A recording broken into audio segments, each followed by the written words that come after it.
Good evening, everyone. I don't think I can really see many of. Okay, no, I can see. Just a greetings, and we'll then just wait for about 10, 15, 5 to 10 minutes, just for a few more people to join us in this session. Perhaps it would be useful to state who I am, and where I'm from, what I do, and why it matters. So before I get into the actual session or into the actual presentation, let me just run through a quick introduction of myself. My name is Siya Zondani. I'll repeat this introduction for those who may join us as we continue, as we proceed. My name is Siya Zondani. I am the branch manager for the Port Elizabeth National Youth Development Agency. I am responsible for that, for at least the delivery of those services in that branch. I'm very excited to have been joining Umvuzo Ministries, and I thank you very much to the team, Mr. Danster and his team for this opportunity. It is much appreciated. I've been tasked basically with a quick presentation just to run through what we do at the NYDA, especially regarding the opportunities that exist in the Nelson Mandela Metro for young people. So I'll dive into that in the next 2 minutes. I'll just give a quick background of who I am, of myself for now. I am born and raised in Port Elizabeth. I did my high schooling here. I did my tertiary schooling here as well. My studies, I graduated from the University of Nelson Mandela, or Nelson Mandela University. In fact, I then went on to work as an intern at the Department of Trade and Industry. I was very fortunate in being able to secure an opportunity like that, because I feel at the time opportunities were very limited in Port Elizabeth, especially for a graduate with no experience. This was back in 2013. And I then was extremely fortunate. To this day, I still really am appreciative of the opportunity I got from the Department of Trade and Industry. I then was able to learn, to apply my trade at the department for a period of a year and a few months, because I stayed on for just a couple of months before my contract effectively terminated. And then I came back to Port Elizabeth. I applied my mind again in looking and searching for employment. I was then fortunate in the year 2015, after 6 months effectively looking for work as a young graduate with a year's experience of formal employment. I was far more hopeful than I was when I had recently graduated, and for good reason, because I feel I'd come from quite a reputable department. I was well trained, I was well mentored, and so I looked for work, and I found work in the National Youth Development Agency, and that is where I've been for the past 8 years. I started as a jobs officer in the Port Elizabeth branch. I worked there for about a year and 8 months before I moved to the head office, occupying a position of specialist there. I was in charge of economic development, skills and education, for the economy at least. I was in that position for plus minus 3 years before I then moved back to Port Elizabeth in my current capacity as branch manager, responsible for the delivery of all product and service related activities of the NYDA through its branches. So the NYDA, I think I can start now without taking up any more time on the introductions. And now I'll introduce the NYDA, its mandate. I'll go through its programs. I will also go through the economic opportunities that exist in PE, as per my understanding and my experience, and observation, basically, for young people specifically. After that, I'll move on to to private and public partnerships that we enjoy, if I can put it that way, as the NYDA. I will list the branches that we have. I think I can do that now. In fact, we effectively have 17 operational branches across the country, and we are in the process of rolling out district offices in all districts, in all local municipalities of the country. And that's where I'll sort of end it, with the intention of handing over to the listeners or the viewers in this particular case, so that we can really engage on the content and get points of clarity where necessary, and just perhaps sort of really exchange ideas, experiences, and so on. So the origins of the NYDA, where did it start? It started in 2009. The NYDA is an amalgamation. It's a merger between what used to be Umsobomvu Youth Fund and what used to be the National Youth Commission. They came together with different mandates. The one was for advocacy and policy-related activities, which was the National Youth Commission. The other Umsobomvu Youth Fund was the youth enterprise loan organization. So they would give loans to youth-owned enterprises, which worked and also sort of left young people worse off at times, because as a young person, if you're trying to start a business and you get a loan of about R1 million, you don't have enough training, you don't have enough expertise or business acumen to handle that much capital all at once. You may battle, or at least some young people used to battle, with paying those loans back, and they'd be worse off because then they would end up in credit bureau and so on. So that's where the NYDA started. It did away with the loans. We now are in the business of issuing grants. When it comes to the actual policy as well as advocacy role, we do that through our engagements with public sector, with private sector, looking at how we can improve programs across the spectrum in terms of other departments. So you'd find that, for instance, if you approach a department like social development, you would find that they've got a program there, or at least a directorate for youth activities or youth programs. That's where we would then call them into a meeting, we'd sit down together, we would then try to find a way in which we can work together with the programs that they have and the programs that we find work. We then look for synergies there, we look for collaborations there.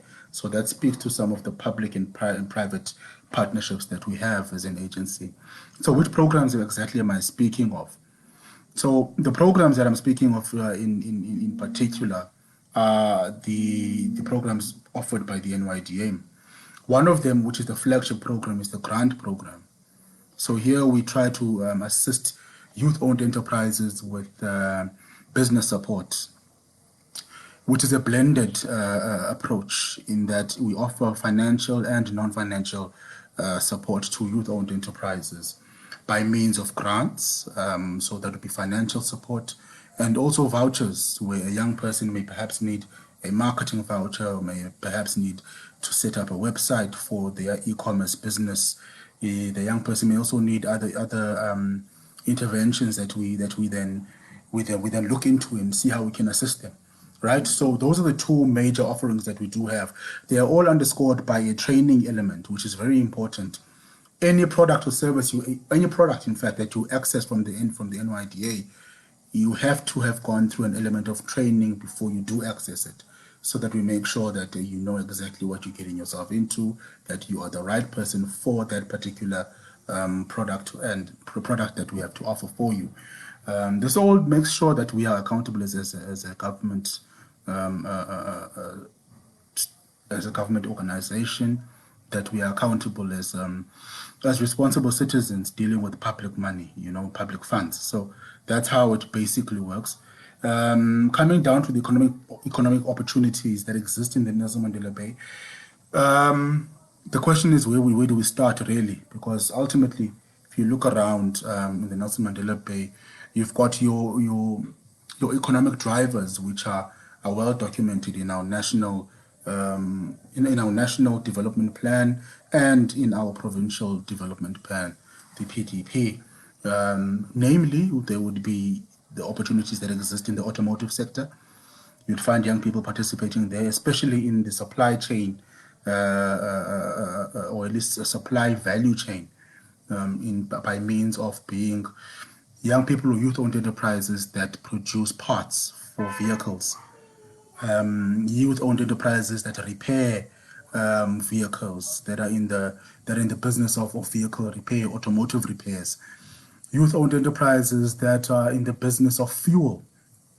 So biofuels, fuels for aircrafts, fuels for vehicles. Young people are seen participating there. I've got a few cases that I've come across where young people are active in the space of fuel for automotive vehicles, okay, in the automotive sector at least. You've got young people in the micro enterprises, which is where you'd find the NYDA finding expression. So what I mean by that, you find young people starting small businesses, like the selling of vegetables, the selling of small items that they come across depending on the market. You also find young people in the micro enterprises in salons. We've got quite a few that we've funded over the years. You find them young people in services such as grass cutting and tree felling. Um, Young people are participating in exciting enterprises, in the digital space these days. It's amazing to see app development. We see young people also participating in photography, which has grown tremendously over the past few years. They go on to operate drones now. They find themselves contracted by other corporate players. You'll find companies actually seeking out our clients or young people who provide the service of photography, of good quality photography. And you find a lot of these young people are quite skilled in this art. Encouraging to see, we've funded quite a few of them. So that is something we can really be proud of in the Nelson Mandela Bay. The oceans economy is a big and quite untapped sector, unfortunately, at least by young entrepreneurs or young people. The value chain is broad in the oceans economy, and I'm going to actually just dwell on it for a bit. I'm not an expert in the field, but I do get a sense that that ship is leaving the dock and we're not on it. The Eastern Cape is blessed abundantly with natural resources, and the ocean is just one of them. Port Elizabeth sits right there on the harbor. However, you see very few players in that space, or at least youth-owned enterprises, in the space of tourism, which is a related service to the ocean's economy. I think currently we all know that we're under a bit of not a dark cloud, perhaps, if I can call it that way, where COVID-19 has really dealt harshly with the tourism sector and the tourism industry, from your big operators like your accommodation, B&Bs, your hotels, and then your more medium to micro-sized players like your independent operators. They are battling at this point in time. And so this basically informs a session like this, where we need to really open our eyes to these opportunities. They exist, they're out there. How come young people are not participating in some of them? You find young people in most of them, but I do get a sense that we sometimes fall into a trend of of uh, of duplicating some of the services we have. We've got a lot of young people in the creative sector, creative industries. There are no surprises there, you know. New ideas come from youth.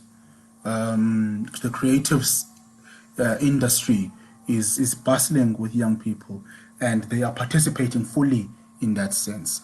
I do get a sense also that the creative industry can exist in the oceans economy. We need to have that conversation broadly, you know, over and above this session and this presentation.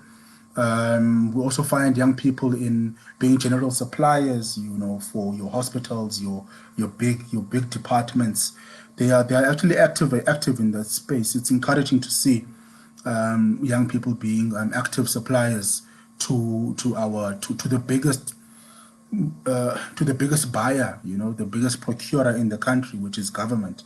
It's encouraging to see that government has taken a position where there are set-asides for young people, coming from the Preferential Procurement Act, looking at the prioritization of youth-owned enterprises in looking, or at least in sourcing suppliers, in sourcing RFQs, you know, trying to make sure that young people participate meaningfully in this economy and are getting constant business, are getting good cash flows.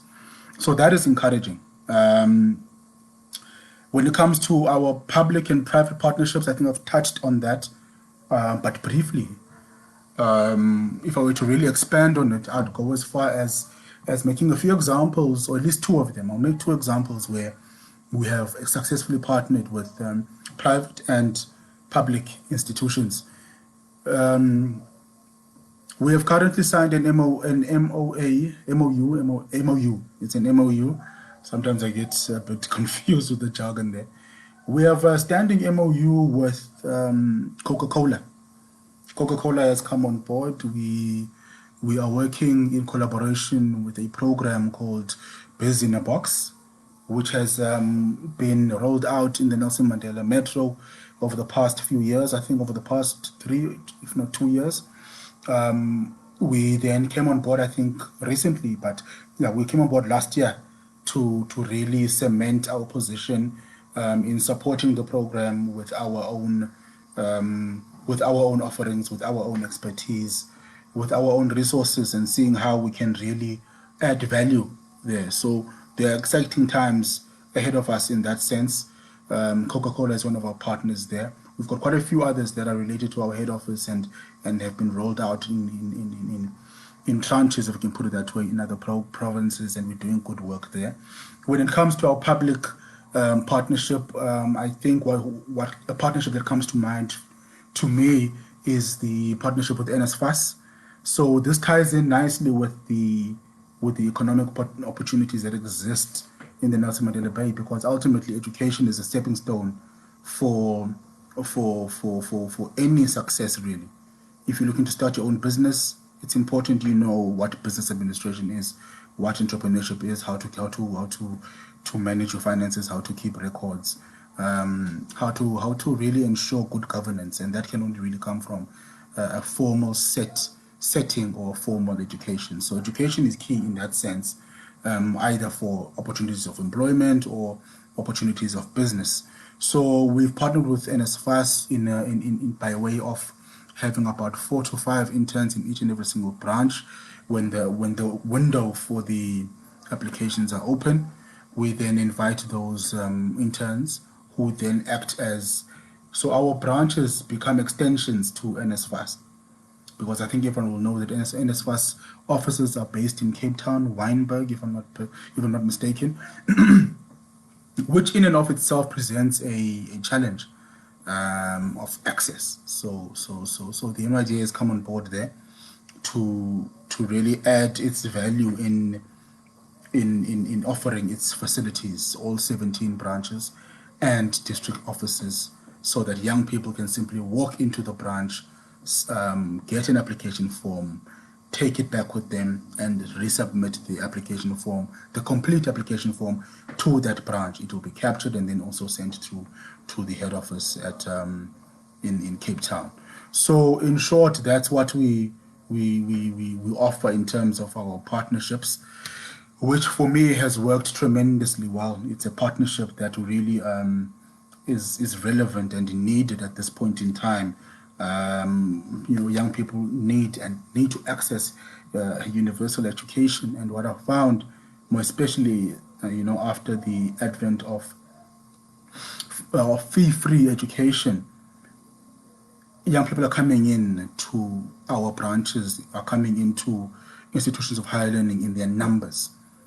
And so if we're able to really make sure that we can receive them at a level of infrastructure, that then eases the pressure of our institutions of higher learning, as well as of the institution which is NSFAS, because of this three-way partnership or working relationship that we have between NSFAS, TVET colleges, universities, and the NYDA.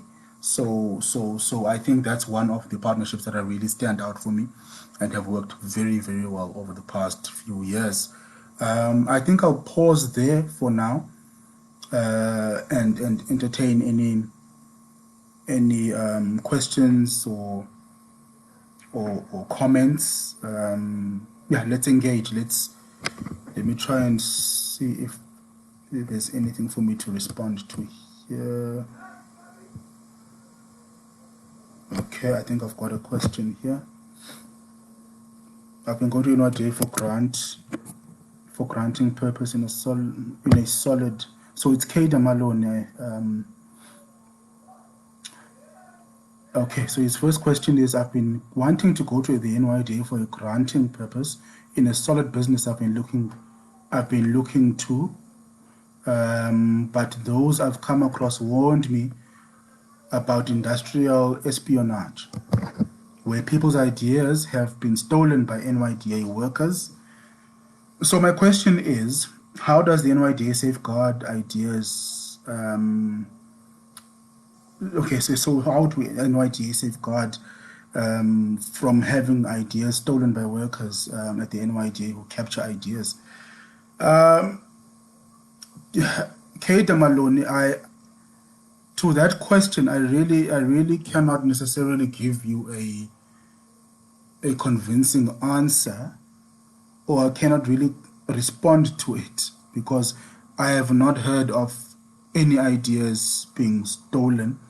No case has ever come to my office or been presented by our CEO or our head office as having taken place, or no young person has ever come to the NYDA and claimed, formally at least, because remember, colleagues, or remember, so I always say colleagues, I'm always in a set, I'm always with my colleagues. I think it's important for us to remember that a case that is not reported through formal structures, it goes unknown. It comes up in cases like these, or at least in discussions like these, where it becomes an allegation and I cannot grasp any of it. So I can tell you now that I know of no industrial espionage that has taken place at the NYDA. There should be no reason for you to fear coming to the branch. I think this is a fear that is unjustified, and it is in fact hindering you from accessing opportunities, information that will be beneficial to you in the future. So I would say approach the offices and engage us, submit your application, and let us take it from there. So I cannot entertain the question any further than that, I'm afraid. Thank you very much, my good sir. So I don't want to take up too much time presenting and leave out those who may have questions. So I'd like to encourage the questions or the input, comments, or experiences from you guys, and let me give me an idea of what's on your mind, or what you have sort of taken away from the presentation that I've just made. So remember, the when a young person, just adding to the espionage issue, when a young person comes to the NYDA branch, everything is recorded. So you come to our branch, we take your application. That interaction, that transaction itself is recorded.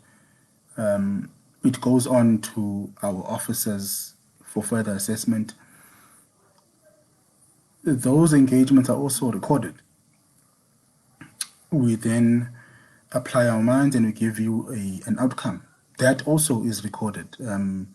It is sent to you in writing as the client or the applicant, and you've got a right of response, so or right of reply at least. So I'd say to someone like Keda Maloney and others, and many others perhaps, who may hold the same view, I would encourage you to come experience the NYDA for yourselves, and form your own opinion from your own experiences. I think that would be a fair a response to a fear like that.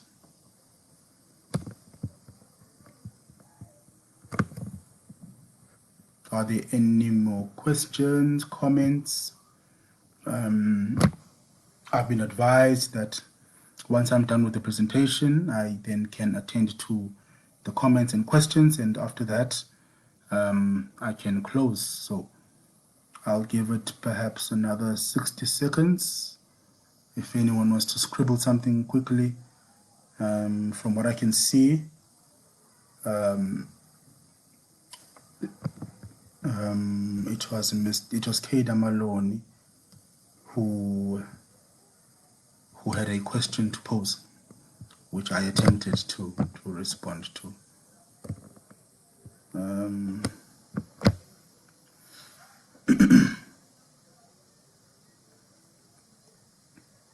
I'm hoping if there aren't any more questions, that this means that I spoke clearly. And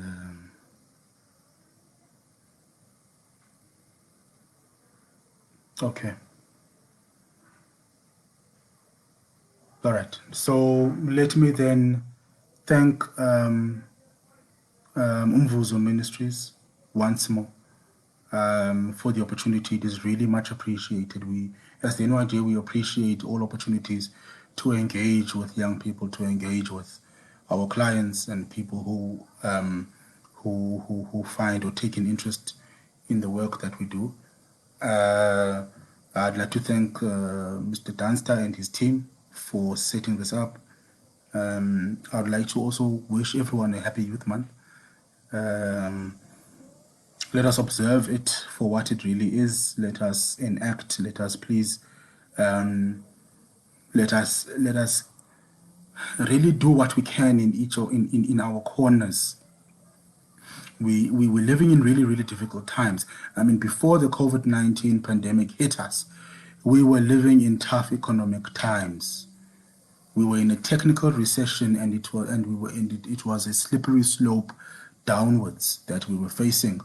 So I think it is important that we all really dig deep and we stretch our arms wide to get as much help, to connect with as many people as possible who can really assist us in the greater good. There's a question coming in from Lundu Andilikibi.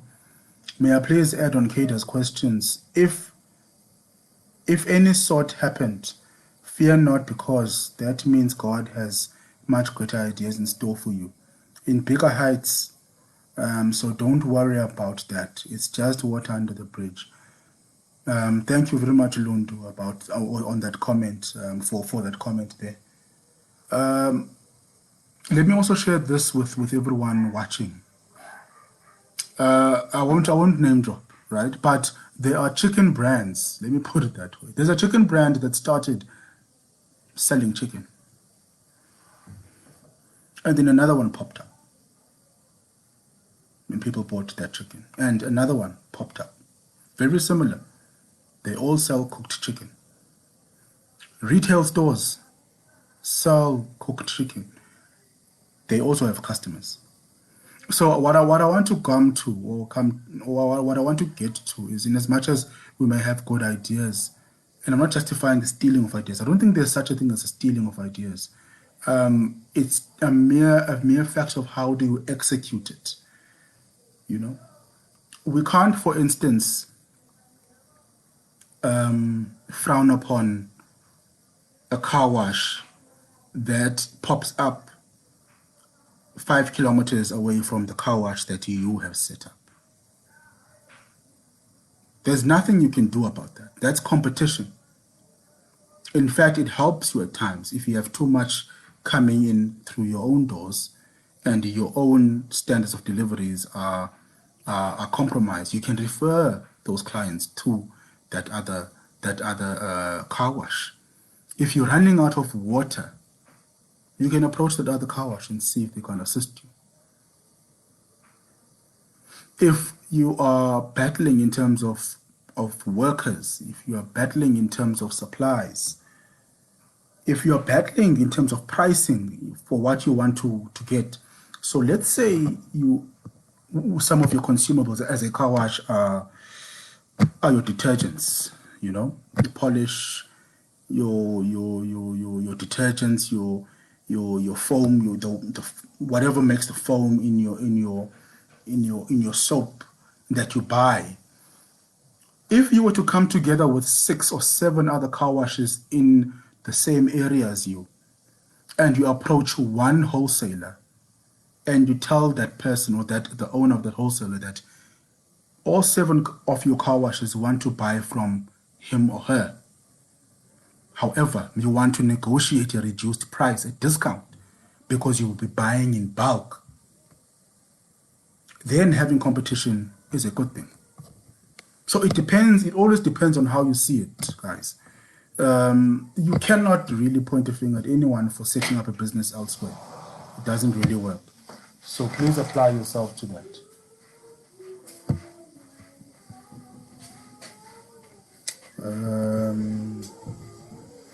The business in the box is still open. Applications can be submitted through Coca-Cola. Coca-Cola will assist you there. You can drop me an email if you want. I can get the application form for you at siyabulela.zondani@nyda.gov.za. That's siyabulela.zondani@nyda.gov.za.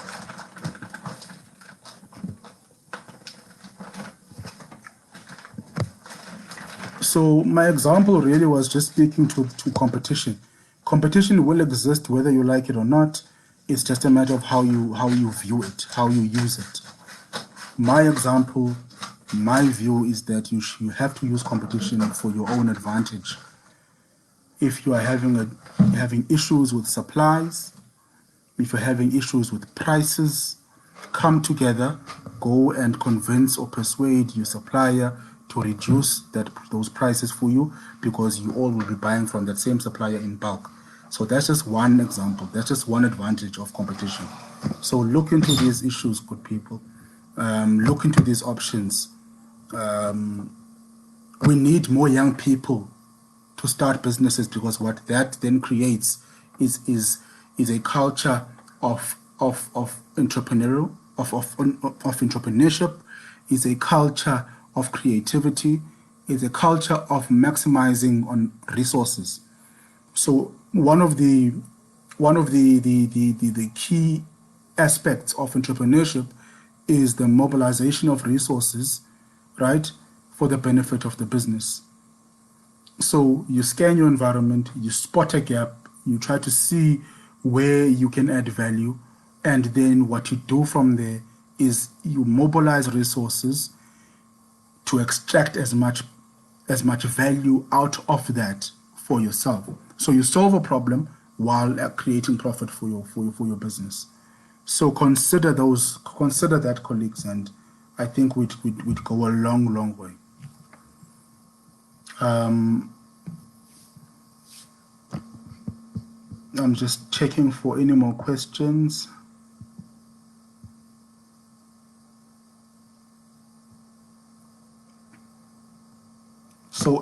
NYDA is open for all young people between ages of 18 and 35. That's our market. That's our client.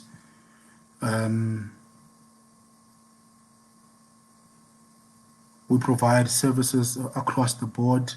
We are also an advocacy agency where we assist young people with whatever they need. You know, sometimes a young person comes to us and they don't have enough funds for registration. We can see what we can do in that case. If we can't provide that, we try to find partners in other sector departments that can assist us with that. This Youth Month is going to be a very active one. Please follow us. I think it's very important. Please follow us on our Facebook page. It's the National Youth Development Agency. You'll find it on Facebook. Please follow us there. It is a very active page. The information there is up to date. And I think that's where we get a lot of some of the things that we deal with and that we do. So again, NYDA accessible in all 9 provinces. It's accessible nationally, with a branch in all 17, with 17 branches across all provinces, and district municipalities as well. So please, guys, approach us. Our existence is based on the activity, the industriousness, the energy and the zeal of young people. So without you guys, we don't exist. So make it a point to knock on our doors and let's see how we can work together.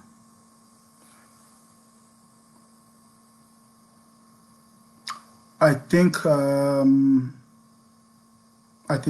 we may have run out of time and questions.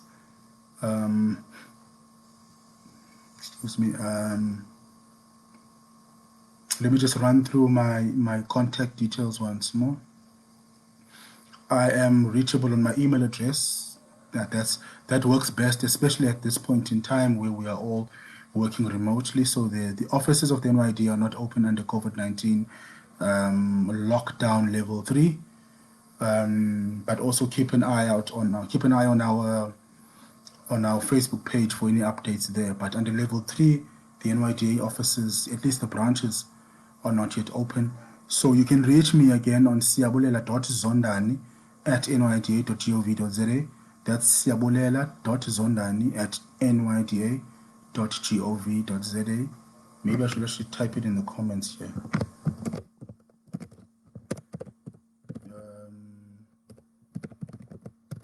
So I can be reached here, and we can pick up the conversation from there. Perhaps a question may come to you much later on after the session. Please make it a point to contact me, and let's take it forward. Let me thank you all once again. Let me thank Umvuzo Ministries once more, Mr. Dunster and his team. Happy Youth Month, everyone. Stay safe, and take care of yourselves. We're going to ride this one out. We're going to come out stronger there at the end of it. And we need everyone to be fit and healthy so that we can recover and take over in this economy. Thanks.